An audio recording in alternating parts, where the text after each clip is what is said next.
ever leave this world alive, I'll come back down and sit beside your feet tonight.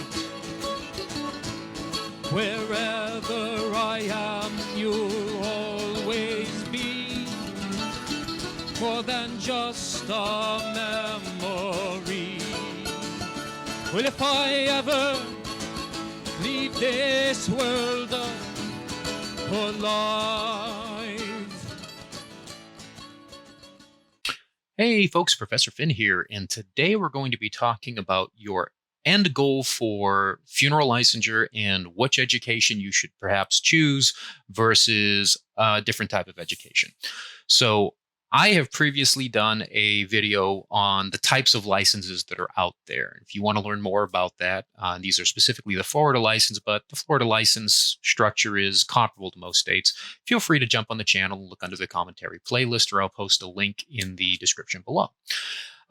Today we're going to be looking at why perhaps you should choose one program over another because of the fact that you have an end goal in mind.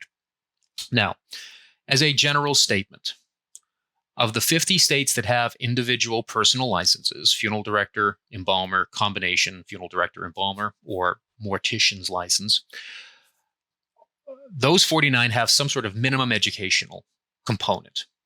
So most states are a 2-year college degree. There are some states that require 4. And if you go to a school in the state you want to be licensed, generally you're going to get the educational credential that meets their requirement.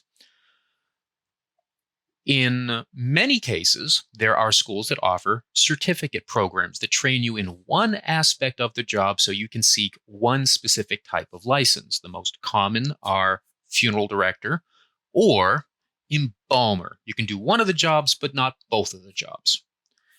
These certificates are intended to be used with a pre-existing college degree. So for instance, here in the state of Florida, you are required to have a minimum educational degree as of July 2021 of a 2-year college degree. If you have a certificate in funeral directing from one of the Florida schools and you apply for your funeral director's license, if you have served your internship, if you have a 2-year degree or higher, you will likely get that license if there is no history of bad character or criminal behavior the state is concerned about.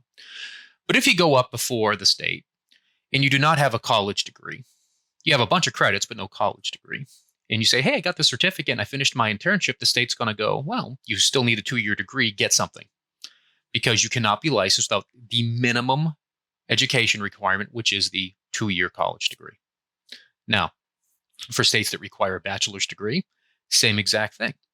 They don't care generally what the bachelor's degree is in or the associate's degree is in. They just care that that is your minimum education and that you have the proper certificate for licensure.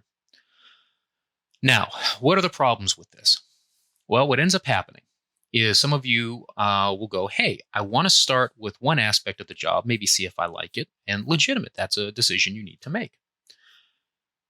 Then I'll go take the other portion and finish up and get dual credentialed.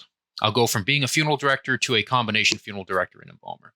And legit, that might be something that you care about doing. So what's the problem?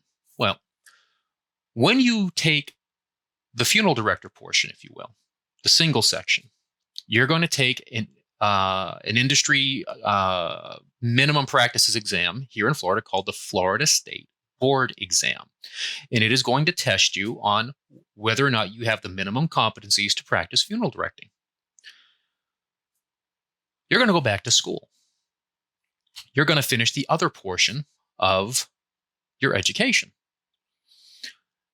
Most schools will have some sort of exit course or some sort of comprehensive on-campus 1-week residency where you will be tested across the entire curriculum to make sure that you have a minimum educational capacity on all the subjects, including the ones you took before.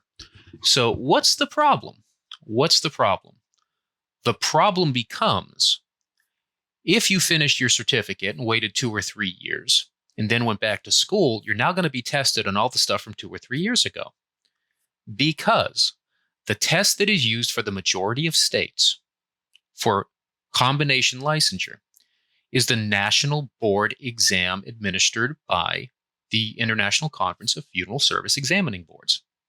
So you have dropped $300 on a state board exam that is not comparable, may even be offered by the same organization, the International Conference, but it is not comparable. So you must take both sections of the National Board Exam. And that test is upwards of $580 as of July 2021. So you have spent $800 in testing, knowing that your ultimate goal was to get dual licensed. If you have taken time off, you will have to relearn all the material that you were responsible for previously, because you're going to be assessed on it all over again.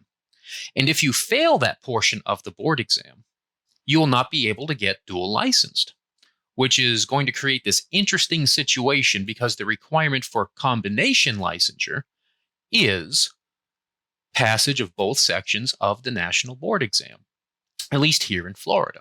So you'll create this really interesting situation if you can't pass the National Board Exam Arts, but you've passed the state board exam and already have a funeral directing license. That'll be between you and the state to figure it out.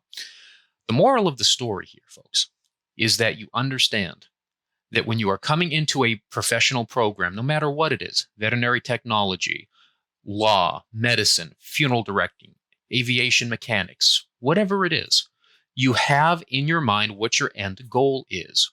If you want to be a lawyer, you go to law school. If you want to practice a specific type of law, you focus on that in your last couple of years of law school, and you may even clerk under an attorney that practices that area of law. If you want to be a funeral director only, that is fine. But when you want to add the embalming skill set to that, you have to go back and relearn everything because that is traditionally not the way it's done. So for funeral directors, if you want to be dual licensed, it is better for you in the long run to knock both things out. Because in addition to the fact that you are being retested on everything, you will once again have to serve a whole new internship because you've only served your internship or your residency as a funeral director. So you will have to do another whole residency for the area of the business that you have just finished education on, because you cannot do a combination intern or a concurrent intern is what we call it here in Florida if you're not part of that program and completed 75% of that material. So you've put yourself in this awkward position where you're doing all these silly things. You're better off just diving in, getting it done, so that you prevent any sort of inconvenience. Now, that being said, it's your life and you are welcome to do whatever it is that you want to do with it. Don't let me tell you how to run your life, as many of you may probably express in the comments below. The fact of the matter is, let it not be said that someone told you that if you want to go the step 1 to step 2 route, it gets awfully complicated, it gets awfully annoying, and you have to jump through a lot of hoops and you have to pay for extra testing. That is the reality of it. And if you are comfortable with that, then do that. But don't go through that process and then realize just how convoluted it is and say, well, this is unfair. Someone needs to accommodate me. No, that unfortunately is the situation. So when you are diving into this education and licensure situation, it really is important that you speak with your funeral service advisors, with the faculty of whatever school you're going to, with the licensed professionals who are trying to get you in the industry to see what role it is they want you to do and what role it is you are comfortable doing, so that from day one you can plan for that. Because otherwise, it gets messy, it gets complicated, and it's going to really frustrate you. I promise you that. So this is Professor Finn signing off. Like, share, subscribe. For any questions, drop them in the comments below, and I will be happy to answer or even record a video based on your question. So folks, take care, be well, and we'll see you next video.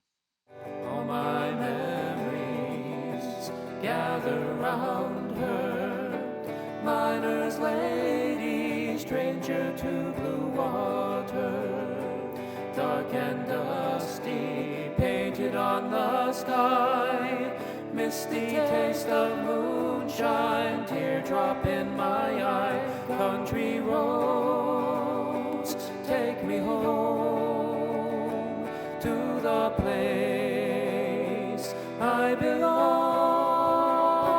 West Virginia, Mountain Mama, take me home. Country roads.